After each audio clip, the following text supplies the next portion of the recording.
If you need to hire, you need Indeed. Indeed is your matching and hiring platform with over 350 million global monthly visitors according to Indeed data and a matching engine that helps you find quality candidates fast. And Indeed doesn't just help you hire faster. 93% of employers agree Indeed delivers the highest quality matches compared to other job sites, according to a recent Indeed survey. With Indeed, everything hiring is all in one place, and it makes it so easy. Leveraging over 140 million qualifications and preferences each day, Indeed's matching engine is constantly learning from your preferences. The more you use Indeed, the better it gets. Join the more than 3.5 million businesses worldwide that use Indeed to hire great talent fast. And listeners of this show will get a $75 sponsored job credit to get your jobs more visibility at Indeed.com/podcast. Just go to Indeed.com/podcast right now and support our show by saying you heard about Indeed on this podcast. Terms and conditions apply. Indeed.com/podcast. Need to hire? You need Indeed.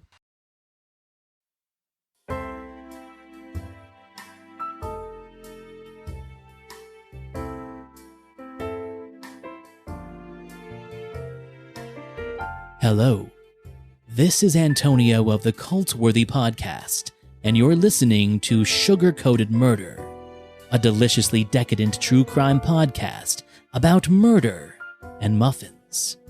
Put your bib on, because your hosts Ann and Karen have whipped up some tasty tales of untimely death, and nothing makes murder go down smoother than the delectable goodies fresh from their oven. So sit back, have a drink, and make room for murder. Sugar-Coated Murder. Bon appetit. And we're back. Welcome to part 2 of our shenanigans with J and K from the Fuck My Work Life podcast. Sorry, Mama. I want to tell you that this recipe, this magic s'mores bar, I know why they call it magic now, because it's magic if you can get it out of the pan. It looks really pretty baked in the pan, but this is what it looks like when you get it out of the pan. Can you see it? It's like it's about to fall off. It looks like s'mores. It looks like chopped up s'mores. So it's graham cracker crumbs and butter pressed into the bottom of a pan, and then a layer of sweetened condensed milk and a layer of chocolate chips. And then you put mini marshmallows and broken graham crackers and broken up like Hershey bars on top. And then you bake it. But I thought it was going to be more of a bar and less than it's like not like a hot pudding. Like a hot, chunky pudding. Yeah. So, but I mean, it smells good. It looks like a s'more. We'll taste it and see Did how. Did you make any changes? I did not make read the any. recipe like you normally do, and you were like, "No, I'm not doing it that way. I'm going to." No, I followed the recipe exactly today. I mean, it smells good. Well, it's a s'more.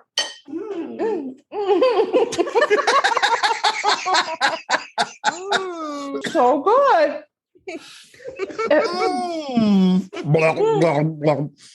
That's really good.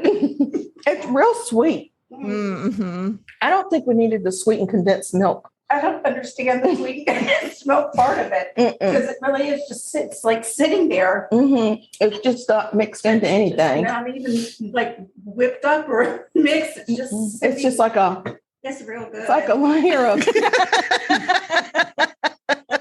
Well, I'm not going to say where I got this recipe from, because I don't want to give them a bad reputation for having a bad recipe. Well, I'm not saying the recipe was bad. Are you saying the cook? Oh. Those fighting words. We will tussle.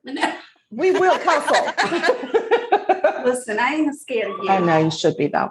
I'm a dog, though. I wish the marshmallows had gotten toastier. If I had my torch up here, I'd torch the son of a just. Yes. And so they were toasty. Yeah. Because that's what I like, is a toasty. Yes. So What kind of dog do you have? he's a pain in the ass dog, whatever breed that is. Yeah, this is Oh, He's a rat terrier mix. 16 pounds of cute. So I'm just gonna jump in here and say that when we're done recording here, I am going to put together smoked shotgun shells. Is that legal out there? I don't think it is.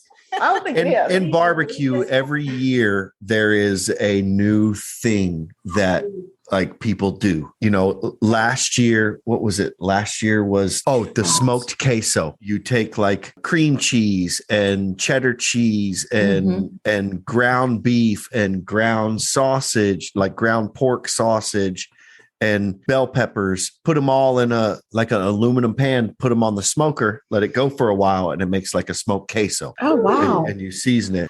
So that was last year. The year before was the armadillo eggs, where you would take, they call it an armadillo egg. It's not an actual armadillo. I know. Do they lay eggs? I don't think know. they do. I think they're mammals. They are young. Yeah. They're young, live young. So why would you name something after an animal that causes leprosy? What's happening? It doesn't sound appetizing. Here's your leprosy egg. Yeah, So- I think that for you. Yeah, So the armadillo eggs was like jalapeno stuffed with like cooked bacon chopped up and cream cheese. Stuff the jalapeno with that, and then wrap it in like form sausage around the jalapeno, and then wrap that in bacon and smoke it. Oh, jeez. God. I know. It sounds so good, doesn't it? It's so good. So this year is smoked shotgun shells. Okay, let's So hear it. it is ground beef, breakfast sauces, like hot breakfast sausage, mixed together. And then you chop up bell peppers and onion and like a chili. I just got like a green chili, and chop that up and mix it in with the meat, and then some cheese, mix that in with the meat. And then you stuff manicotti shells. Oh, that's so fun. Wow. You stuff manicotti shells, and then you wrap those in bacon. Jesus Christ. Oh, with the bacon already. And you let it sit. You let them sit overnight so that all the juices from the meat will soften the shell, soften the manicotti, and then you put it on the smoker tomorrow and you smoke it for an hour. And then after that, you take barbecue sauce, pepper jelly, honey, and a little seasoning, and you heat that up and you make a glaze, and you glaze the top of it. Oh, yeah. Oh, mercy. It is, You up to date on your it is cholesterol heaven. medication? I'm taking my cholesterol medication. You've been taking your pressure pills. My blood pressure is fine. My cholesterol, not so much. Not so much, huh? So have you ever had a redneck roll? It's like an egg roll, but it's stuffed with barbecue and collard greens and pimento cheese Wow. and deep fried. Let me tell you something. That will make you smack your mama, your mama's mama, and your mama's mama's mama. All of them, all at one time. You just line them up and smack them. That's what it'll do. It's No, good. the last time we talked, I was talking about doing grits. Yes. We And never did grits. I know we never I know, did because grits, we never and I sent you any still because need we to do it. suck. I've never tried grits. I need to have Oh, yeah. grits.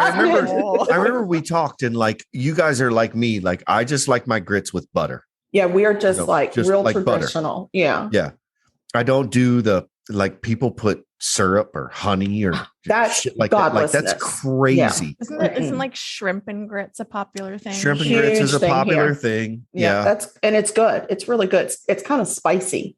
but it's That's more good. on the savory side, Yeah. not the sweet side.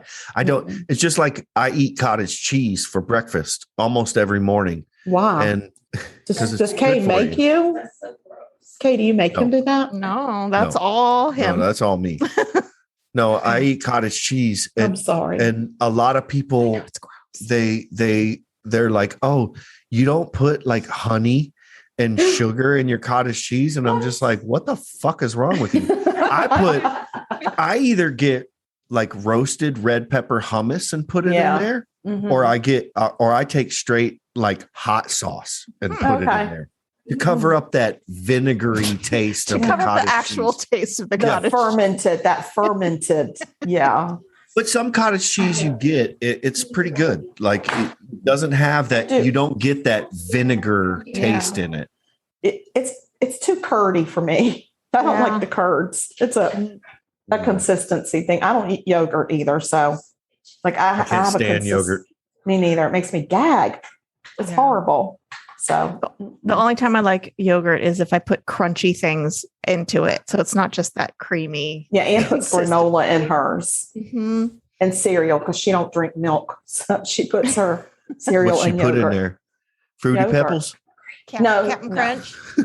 Kashi. We do the kashi, organic, the blueberry clusters. We try to eat clean. We have an app that tells us like if things are clean or not. Well, just ignore your dog. He's not driving anybody else nuts. He's fine. We're all fine. Okay. We're good. We're going to need more bourbon. We're going to need more bourbon. We always need more bourbon. Do you need more Baileys? Kay. Yeah. Gosh, Kate. I think you have, first of all, Jay, perfect. Fantastic. The Well done. way that you presented that murder case So was passionate. riveting and passionate. Yeah. And I was on the edge of my seat the whole I time. just didn't know what was going to happen. I didn't. Look at his face. That's sure. He's acting like we're not being Glad you guys sincere. liked it. We really did. We did. We really loved it. I don't Look know here. how you Maybe would I do, can't read okay? so great, but I know when people are pulling my leg. Oh, bless your Oh, heart. buddy. No. Don't say you that. bless my heart? Don't you bless my heart? Don't you dare. Don't you do it. You not bless my heart. No. Don't you talk that mess? I don't know what Kate's going to do. I don't know how I don't know. I don't even know how she's going to follow that up. I know. I don't know. That performance Pressure was is supreme. She gonna read her big letter, My her big letter pages. story. What are you, 11 point Listen, font? And he was at 8. Next time we're gonna I get was you a little 11. highlighter. She's like Mine's like 20. a 20 because I'm very blind. So you can get these little magnifiers that have a line across them that you just lay you just on the line, and then you just take it down the line and then down the line, and it will help you. I'm about to go Your play my place. video game. You keep talking this mess.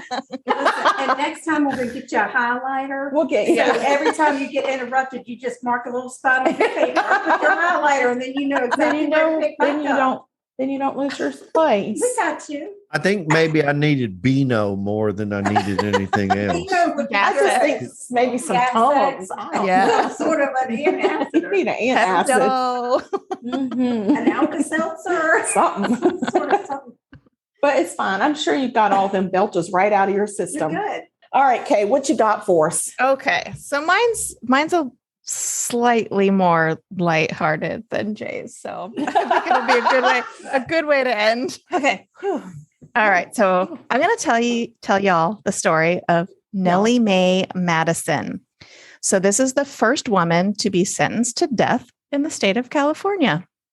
That's so Oh. fancy. Isn't that lighthearted Yes, and fun? I love that. Wow. I love a first. Amazing. Okay, so I'm going to read you a snippet from the court documents first to set the scene. Okay. So around 4:00 on Sunday afternoon, March 25th, 1934, a body identified as that of Eric D. Madison was found in the room occupied by the couple in an apartment house in the city of Burbank in Los Angeles County. The evidence also showed that 4 out of 6 bullets fired from a .32 Colt revolver pierced the body. The shots were shown to have been fired at close range. One of them pierced the head, coming out at the corner of the left eye near the nose. Another entered the back and passed through the great aorta into the liver. Some pierced the mattress and bedding and lodged in the floor beneath the bed. Others lodged in the wall. The body of the deceased was found clad only in underwear, lying partly on the floor with the left arm over a chair. There were large bloodstains on the bed linen, and the underclothing on the deceased was bloodstained. The evidence satisfactorily. That's an SAT word right there. Do you need to burp? No.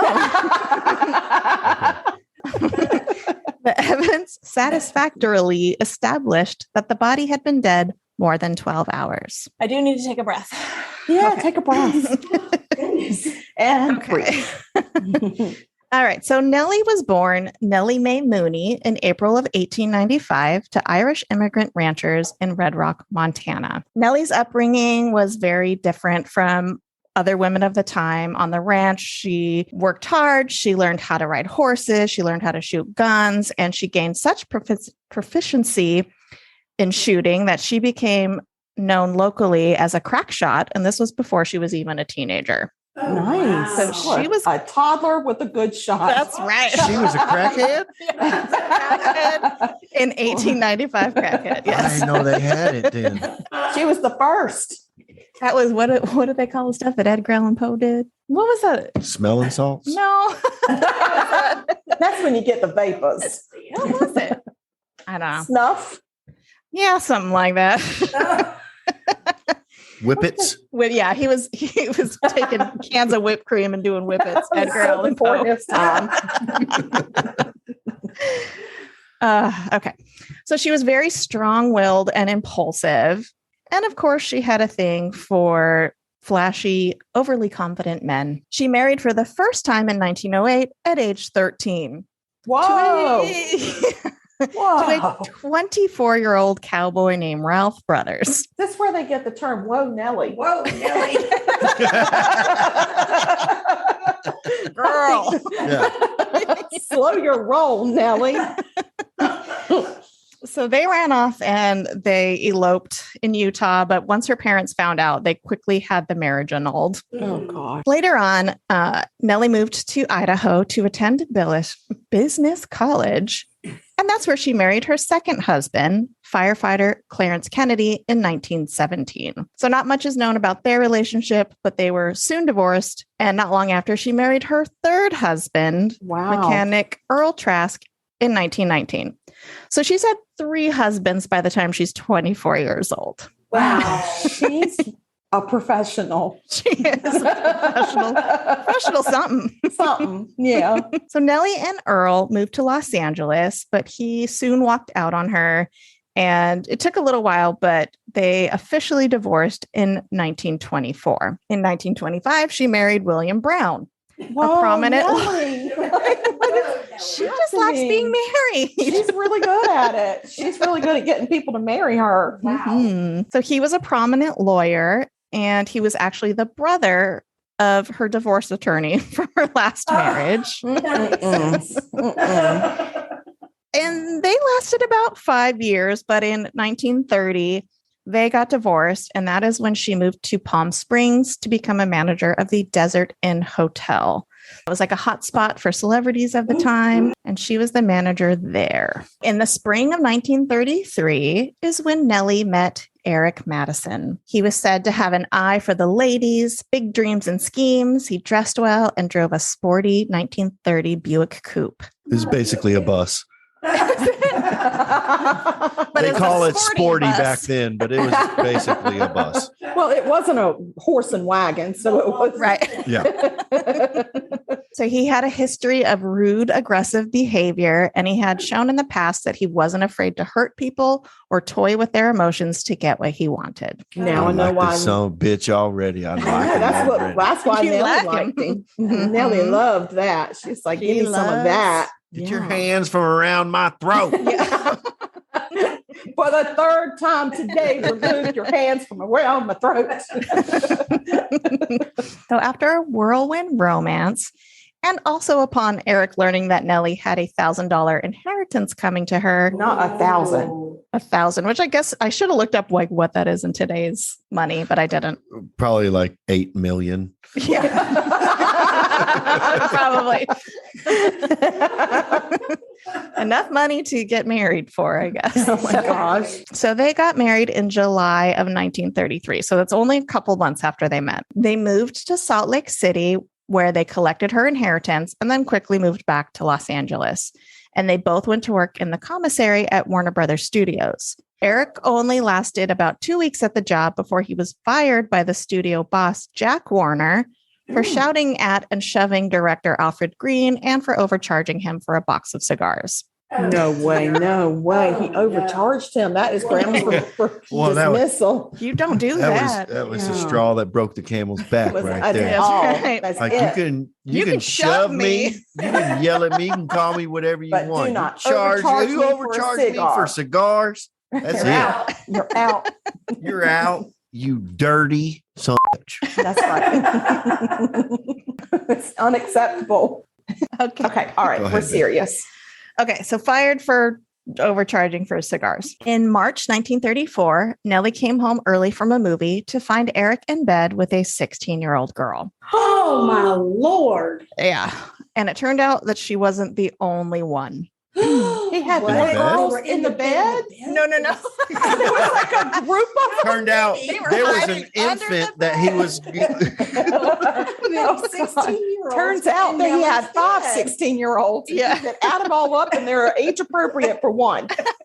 The only one at that time, but not the only time that he had done this. Oh.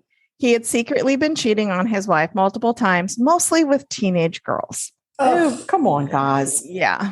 So our stories kind of have some similarities here. Yeah, I see a connection. Yeah, I Mhm.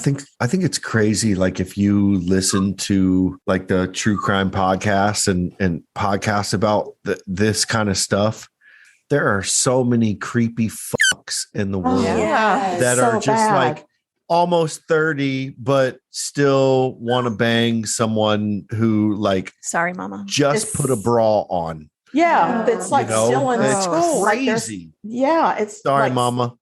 Sorry, Mama, but there are some fucked up people in the world. That's all Yeah. I'm saying. It's so prevalent. There's so many of them. It's That's horrible. the thing is like, holy crap. We can't get rid of them. Like we can't seem to eradicate the planet of these kind of people. Y'all listening? Nellie flew into a rage, of course, and Eric responded with his usual aggression and anger. He shouted back at Nellie and then began to beat her. And I think this was the first time that was happened, kind of revealing his dark side that he tried to hide from her. According to witnesses, the shoutings and beatings continued for 6 days. Yeah. Yeah. Like their neighbors, they lived in an apartment, apartment building. So neighbors heard this happening. But, it was like 1934. So you mind your You business. just keep to yourself. Yeah, that's when you get a hold of yourself. That's the Three Stooges. That's what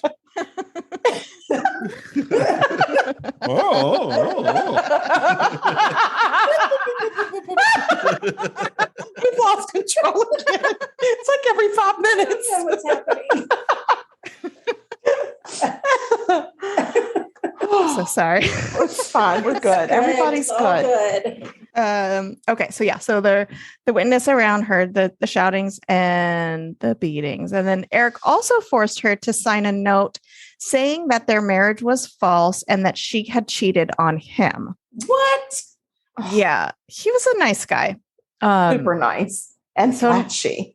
Yeah. Nice and flashy. He's got that coupe. So Nellie, at this point, she was desperate and she needed to find a way to escape Eric. So a few days later, on March 23rd, Nellie went to a secondhand dealer to purchase a Spanish revolver. She told the salesman that her and her husband were going on a trip and they needed a gun. She signed the application, paid the deposit, and returned for the gun the next day. She then went to a local hardware store to purchase some shells, but was told the gun would have to be repaired before it could be fired. So she bought another gun. She bought a 32 caliber Colt revolver. Wow.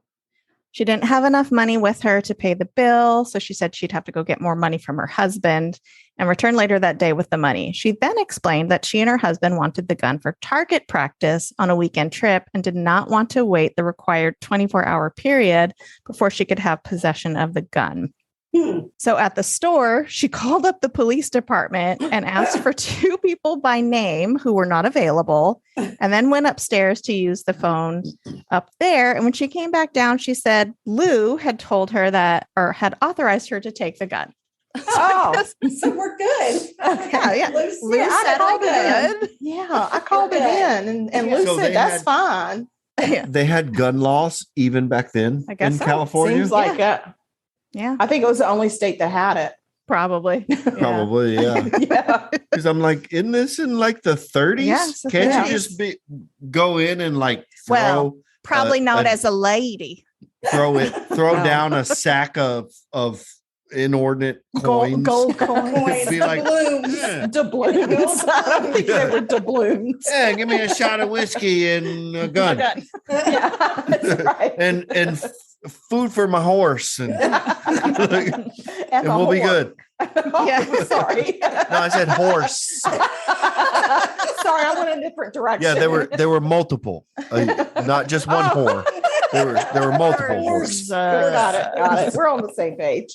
So her plan worked, and she was able to leave the store with both of the guns and shells for the Colt revolver. The next evening, around 8 p.m., Nellie sat in the lobby of their apartment building where her and Eric lived, and she just had a conversation with the caretaker. He asked her where her husband was, and she replied that he'd be home around 10 or 12 or 1 or 2 or not at all. Oh. And the caretaker jokingly asked, "What, another woman?" And she replied, "Yes, another woman."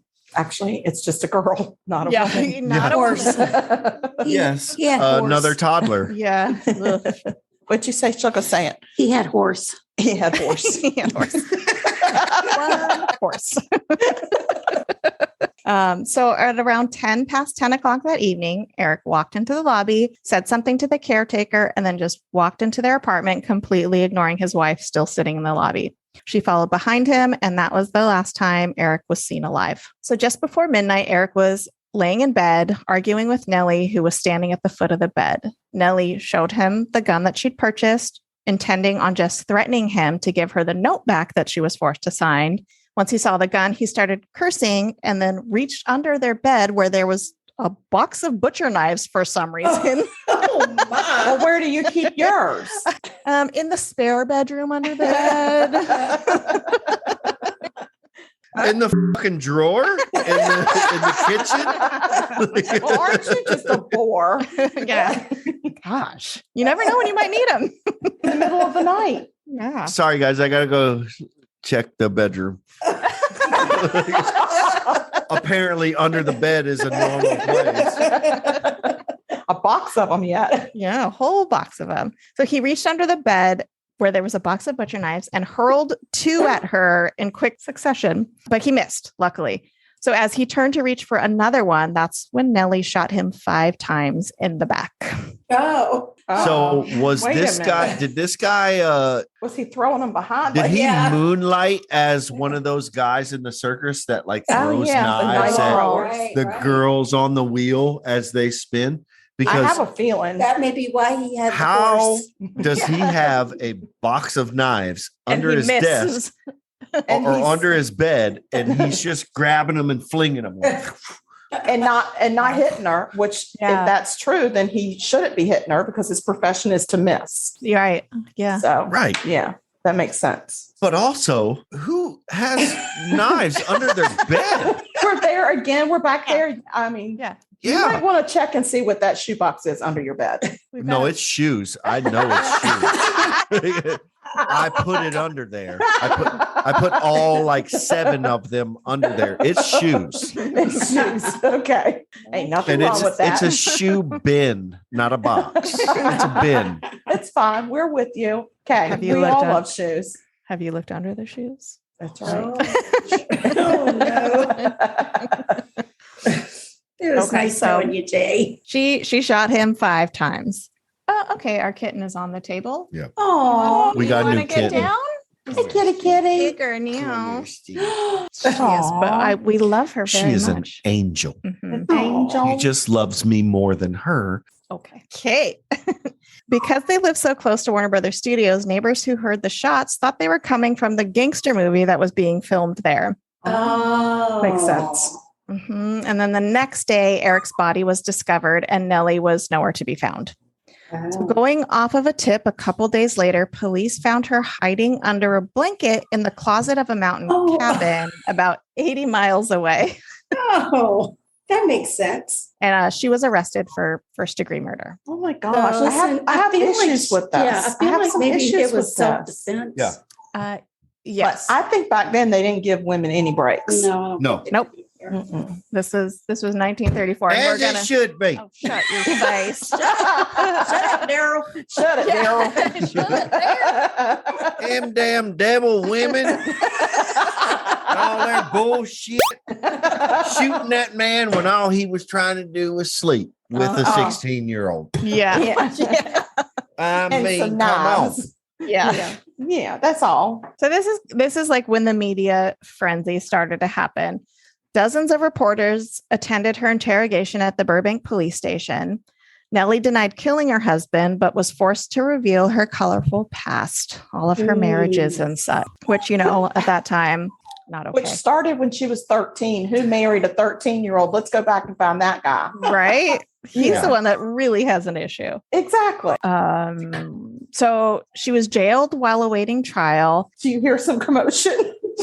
She's just running around the computer. Yeah. It was like we hear your commotion, but we also have a kitten that's like, no, I'm on the podcast. I'm on the podcast. Yeah. This is happening. I'm just she might as well be. Run across the keyboard and like disconnect us. That would be sad because I don't. Puppy. Oh, she's already had a strong conversation with him. I don't think it went well. I don't think it went well at all. I don't think she won. Oh, yeah. Okay. So she was jailed while awaiting trial, and Nellie became the main focus of all 5 daily newspapers in Los Angeles. She was tall, dark, and beautiful, and she was likened by journalists to the deadly femme fatales featured in pulp magazines and noir novels of the period. Oh my gosh. So it was a media trial. Basically. Yeah. So on June 6th of 1934, the LA County District Attorney announced he was going to seek the death penalty. No woman had ever been executed in the state of California. Terrible. I know. Terrible. That's just terrible. So much wrong with all of this. Yeah. I'm glad yours is like lighten the mood for this woman who probably should have never gone to jail. No. Mm-mm. Just wait. Just wait, Jay. It gets good. Okay. So the trial began the next day. So the odds were very much stacked against Nellie. So the media had already painted her as this cold, calculated murderer with multiple marriages and divorces. And without even wanting to know the whole story, the DA stated, Mrs. Madison shot her husband in the back. Any motive is of no concern to the prosecution. And to top it off, Judge Charles Frick was in charge of the case. Frickin' frick. What the frick? What the frick? Frick. Frickin' jerk. That friggin' frick. So Frick was known as a hanging judge. Oh, Lordy. Meaning he tended to hand out death penalties and other harsh sentences. He even allowed the prosecution to bring the actual deathbed with bloody sheets to sit in the courtroom as evidence during the trial. That's a little dramatic. Yeah. It's very dramatic. And unsanitary, if I have to say. Like, it was the 30s. They didn't give a shit. This happened 6 months ago, but we have the bloody, moldy deathbed. They've been sitting in the apartment the whole time. Never mind the mushrooms. They will f you up if you eat them. But, Her lawyer wasn't much of a help either. He did not want her to bring up any of the abuse that she endured from Eric during the trial.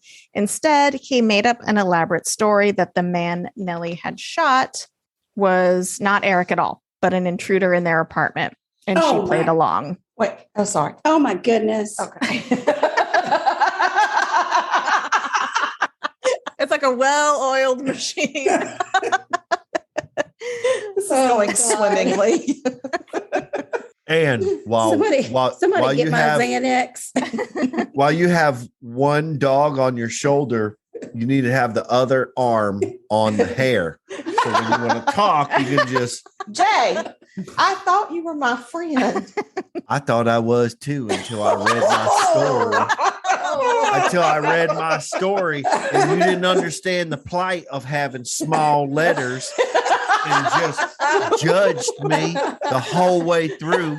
And now Kay gets her big letter story and y'all don't say nothing. Y'all don't say nothing.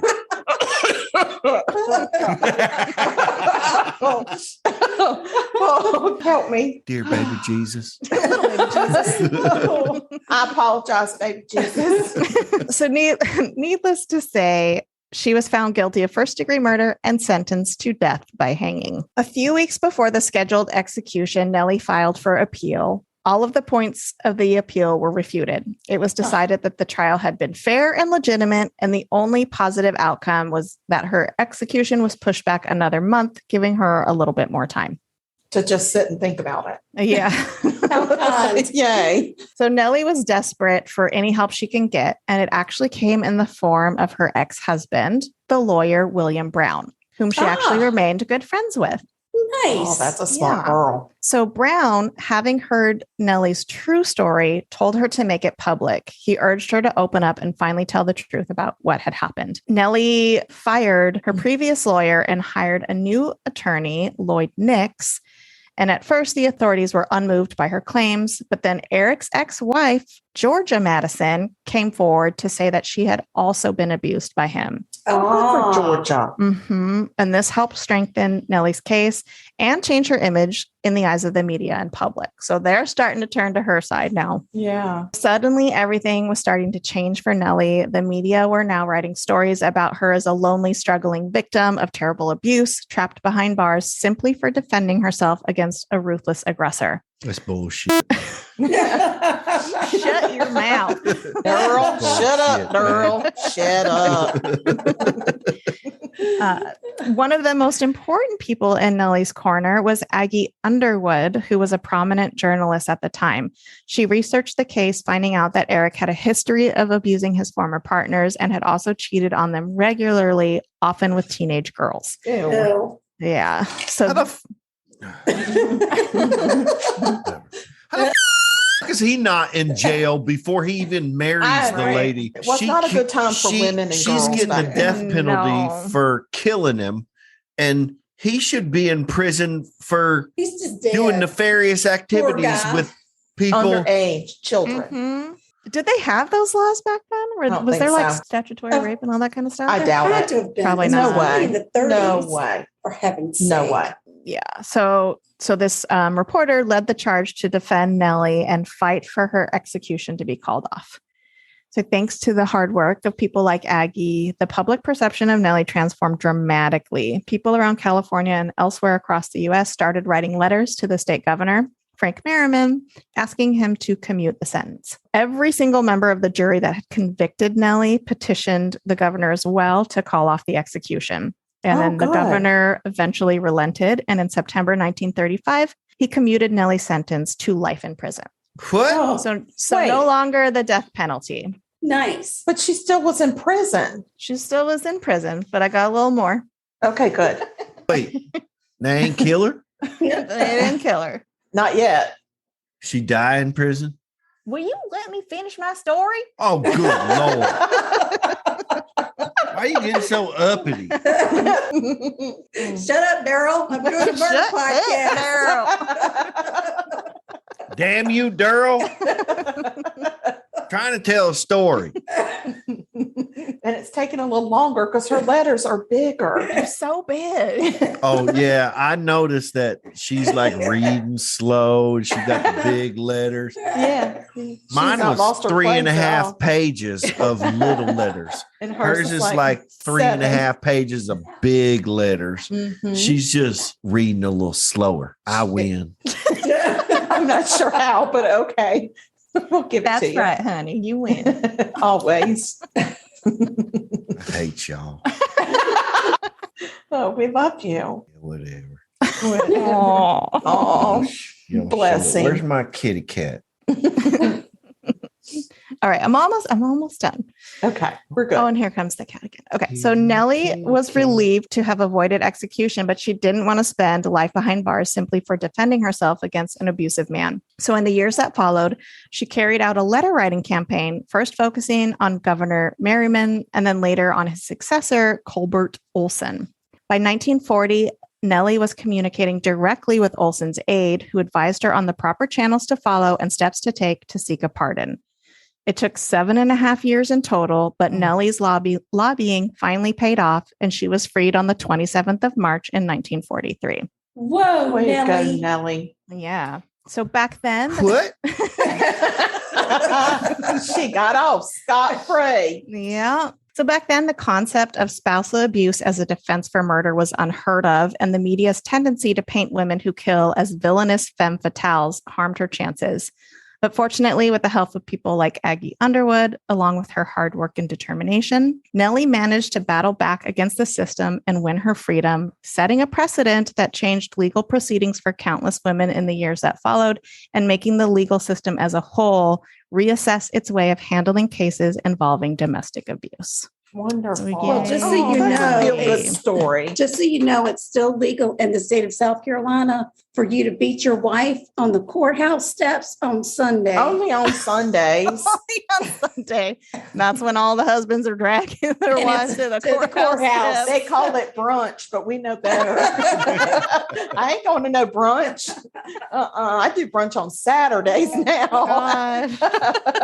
Well, there you go. Very Two well incredible done. stories, guys. This has been so much freaking fun because it was a podcation for us, and it was funny as shit.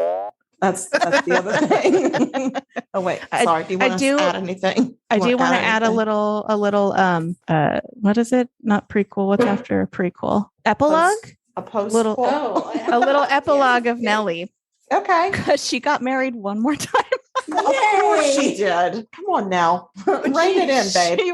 She remained married to this man until she died of a stroke in 1953. That's right. So that one stuck. Yes. Nice. That's good.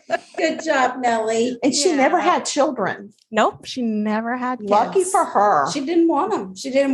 Well, I know, but I don't think back then you got a big Her say. husband had so many, she didn't want any. Yeah. He kept taking What do you them to mean by bed. had so many children? You mean like Enough fathered each time. children or Had them in the Worse. bed. Gross. Look at them both drinking at the same That was a time. couple straight. It's a big couple swig right there. The couples who drink together. I don't know. Burp together. that's right, baby. Oh, I bet it's fun up in there on Saturday night. We party hard. I'm sure y'all do. You don't even have to turn the TV on. I can't quit you, girl. My face hurts from laughing so hard, y'all. Damn.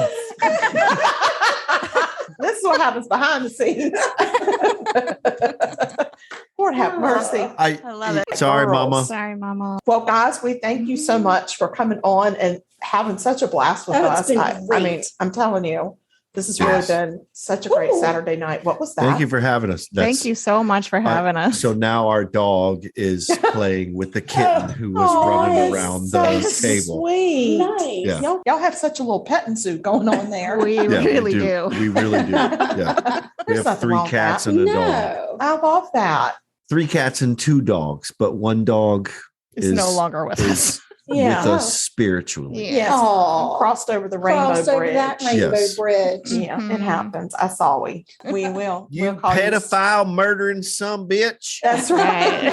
That's right. Exactly. Everybody can find them on social media, and they can find us on social media. Oh, that's right. So y'all We've just got find the us on social media. We don't give a shit how you do it. Send us Just an figure it out. email, Whatever. Do it. Let's do it. Just do We're it. exhausted. Just figure it out already. Okay. We can't give you everything. No, Just we can't. find us. I mean, if you're listening to this, you already found What's us. a So little what's the big effort, deal? would ya? All of the socials will be in the show notes. Yes, they Perfect. will. Thank you. Thank you, director. Very, very professional. Thank you so Excellent. much. Yeah. Well, listen, guys, we would very much like it if you could stay sweet, And don't murder. because if you kill people, We will talk about you. oh, And yeah, we're going to use bad words and Bad- everything. we're going to call you Daryl. Call you Dang it, Daryl. Daryl. Welcome back to the Joe Tutorial. Whoa, Matt, this isn't an episode, it's a trailer. Well, what the hell's a trailer, Adam? It's where we tell people what they can expect from our podcast, Decaying with the Boys. Well, they can expect to hear us talk shop on pro wrestling, craft beer, horror movies, and pop culture, like Britney Spears' creepy father and stuff like that. We've literally never talked about Britney, but we do take our shots at everything else he said. Well, then I guess I can also tell them they can find us on Spotify, Google Podcasts, Apple Podcasts, Stitcher Radio, and Anchor FM. And don't forget to find us on all social media at Decaying WTB. Cheers. This has been Sugar Coated Murder Podcast, a deliciously entertaining true crime podcast. Like what you heard? You can always explore past episodes by visiting sugarcoatedpod.com. Don't forget to like our Facebook fan page and share with friends. Thanks for listening to Sugar Coated Murder Podcast. Thank you for listening to Believe. You can show support to your host by subscribing to the show and giving us a 5-star rating on your preferred platform. Check us out at Believe.com and search for BLEAV on YouTube.